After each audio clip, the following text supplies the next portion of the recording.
Salut mes hérissons, j'espère que vous allez bien et aujourd'hui on se retrouve pour le book haul du mois de novembre. Je n'ai pas été raisonnable ce mois-ci. Grâce à une amie, coucou Sarah si tu passes par là, j'ai pu récupérer plusieurs livres totalement gratuitement via quelqu'un de sa famille, je l'en remercie très chaleureusement. Et il y en a pas mal. Pour la plupart, je ne les ai pris tout simplement parce qu'il y avait un seul livre à l'intérieur qui m'intéressait, étant donné que ce sont des sélections, des sortes de regroupements de livres en un seul tome. Il s'agit de la collection Sélection du livre fait par le Reader Digest. Et si j'ai pris ce tome-ci, c'est parce qu'il y a à l'intérieur Malville de Robert Merle. Toujours dans la même collection, j'ai pris celui-ci, je ne sais plus pour qui. Certainement pour un passé qui n'en finit pas. Là, je l'ai surtout fait par rapport au titre, je n'ai aucune idée de ce que ça va parler. Donc, on verra bien. Peut-être que je lirai les autres aussi, mais bon, je pense que je vais les laisser traîner dans la palle un peu plus longtemps, cela. Toujours dans la même collection, j'ai pris celui-ci. Voilà, donc très certainement pour le valseur macabre de Jeffrey Deaver. Je sais pas comment ça se prononce. Donc celui-ci. Toujours dans une collection de beaux livres, mais cette fois-ci simple, tout bêtement. Je le trouve superbe, soit dit en passant.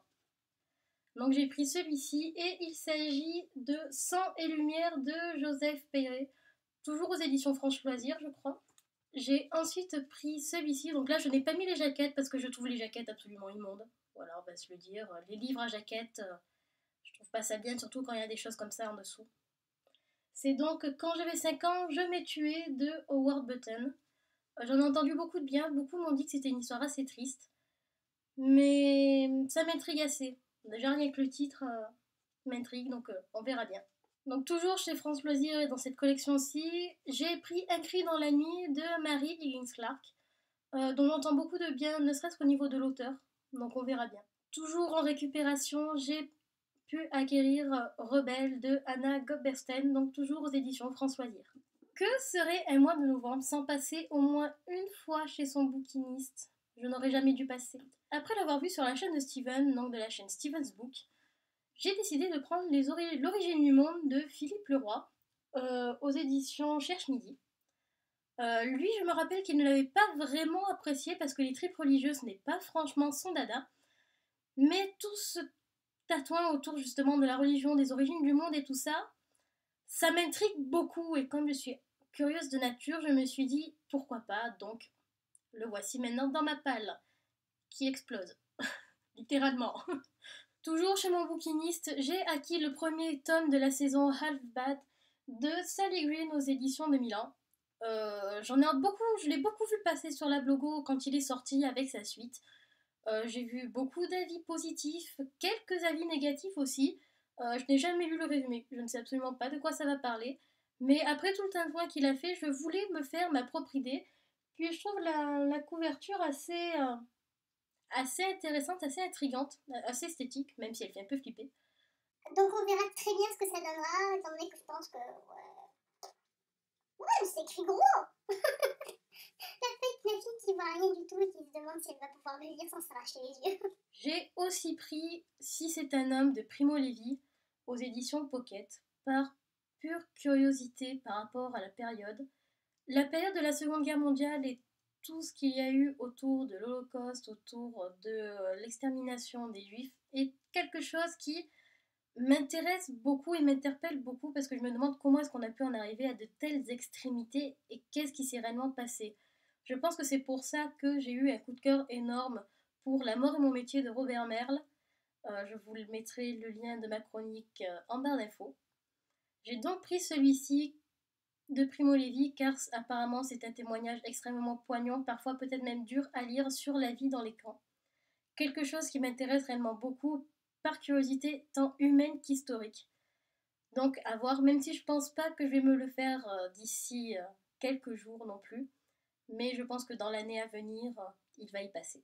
Toujours et encore chez mon bouquiniste, j'ai pris Lola, petite grosse et exhibitionniste de Louisa Méonis sous édition Harlequin, parce que j'en ai entendu pas mal de bien, tout simplement. La couverture est pas aguicheuse, je dirais, mais assez rétro peut-être, un peu old school, truc comme ça.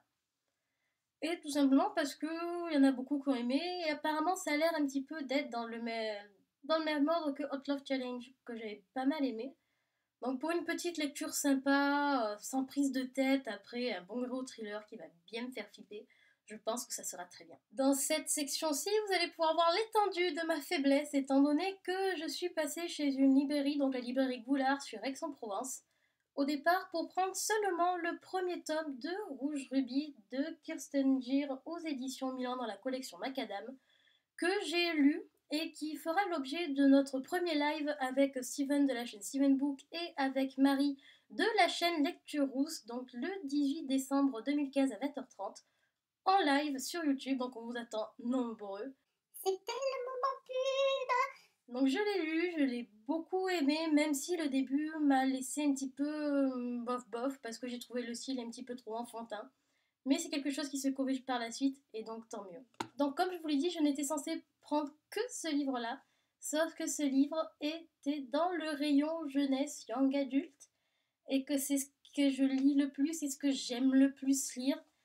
Et j'ai eu le malheur de tomber sur le rayon de Pierre Bottero qui... Donc j'ai craqué et j'ai pris Les âmes croisées de Pierre Bottero aux éditions Rajo. Je dois être un petit peu sadique sur les bords étant donné que je sais que tous les grands fans de Pierre Bottero ont vu des indices indiquant que ceci ne serait qu'un tome 1 et non pas un one-shot. Mais qu'il n'y aura jamais de tome 2. Je ne vais pas vous expliquer la raison, vous le savez très bien, vous autant que moi. Donc voilà, et en ce moment j'ai envie de me replonger un petit peu dans l'univers de Pierre Bottero et de le chroniquer aussi. Parce que je chronique beaucoup de choses, je lis beaucoup de choses, mais j'ai remarqué que les livres qui me tenaient réellement le plus à cœur n'étaient pas forcément sur le site. C'est-à-dire les Harry Potter, mais bon, je vais pas les chroniquer, ça reste les Harry Potter, quoi. Enfin, je vais pas me les refaire encore une fois, déjà que je me les suis fait 2 fois en français et le premier tome en anglais. Donc je ne vais pas les relire pour les chroniquer, puis chroniquer du Harry Potter, c'est un petit peu... je sais pas, c'est tellement connu, tout le monde sait comment ils sont que c'est vraiment pas la peine de s'attarder dessus. Mais pour Pierre Bottero, ça me chagrine vraiment de ne pas avoir de chronique sur cet auteur-là sur mon blog. Donc je pense que celui-ci va marquer la première pierre en fait, et que je vais très certainement relire les Ewilan, donc la quête des Willan et les mondes des Willan, et relire les Elana. Je le pense très sincèrement, car j'en ai de plus en plus envie et des fois c'est bien de relire des choses bien qui nous ont réellement marqué. Quand je suis arrivée à la caisse, je me suis dit c'est bon, t'en as déjà pris un de plus, pas besoin de prendre un troisième, et là, gling. Voilà, donc j'ai aussi pris le recueil Très à table, chez Pocket Jeunesse. Euh, donc je ne l'ai pas encore lu, mais j'ai vu beaucoup de critiques qui disaient que ils avaient été déçus, qu'il y avait quelques nouvelles qui étaient à la limite du hors-sujet, et que malgré les auteurs quand même assez remarquables qu'il y a dedans, ne serait-ce que des noms, même s'il y en a que je ne connais pas, euh, Michel Bussy, Maxime Chatham, Karine Niebel, on s'attend quand même à quelque chose d'assez énorme. Donc apparemment beaucoup de gens sont déçus, donc j'espère que ce ne sera pas mon cas. Sinon, tant pis, ça fera une petite lecture comme ça. Puis ce n'est pas plus mal aussi, parce que même si on n'a pas forcément aimé le contenu, ça a payé quelques repas pour les restos du cœur et je trouve ça bien. Après le coup de cœur monumental que j'avais eu pour le Thomas cet été, je ne pouvais pas passer à côté de cette sortie, donc cette sortie en novembre, la sortie du tome 2. J'ai donc pris le tome 2 de la saga Phobos de Victor Dixon dans la collection R de la maison d'édition Robert Laffont. Je ne l'ai toujours pas lu, je vais le lire d'ici quelques temps je pense, ça ne va pas trop tarder car j'ai réellement envie de le découvrir. Et les avis commencent à tomber un petit peu et beaucoup sont un petit peu entre deux. J'ai soit de gros coups de cœur, soit des avis un peu déçus par rapport à la fin. Donc j'espère en tout cas que ça ne sera pas le cas pour moi, que ce tome 2 là ne me décevra pas. Je n'ai tout simplement pas envie que ça me fasse comme avec Promise et le tome qui a suivi. Je me rappelle, j'avais eu un coup de cœur monumental pour Promise, mais le tome 2 m'avait tellement déçu que j'ai mis la saga en pause pour l'instant pour me dire au moins si le tome 3 est une bonne grosse daube, tu seras pas trop déçu. Ce week-end, dans ma ville, il y avait le festival du Delta Noir entièrement consacré aux livres et aux polars noirs. Vous pouvez voir l'affiche juste derrière moi, donc juste hop là, ici. Donc avec 7 auteurs présents si je ne me trompe pas. Et donc il dit forcément salon du livre, aussi petit soit-il. Ça veut dire des auteurs, ça veut dire des auteurs qui présentent leurs livres, qui parlent de leurs livres, qui parlent de leur passion et qui te donnent envie d'acheter. Donc forcément, toi, qu'est-ce que tu fais? Parce que tu es un mouton, tu achètes. J'ai donc pris Je tue les enfants français dans les jardins de Marine Serre dans les éditions Pocket. Donc tout ce que je vais vous présenter là ne sont que des romans noirs, mais apparemment vraiment très très très noirs. Donc celui-là, on m'a prévenu qu'il était réellement extrêmement noir, même s'il est tout petit, tout petit, tout petit, tout petit, tout petit. Je crois qu'il fait même pas 100 pages. Ah si, quand même. Enfin, il fait 150 pages, même pas.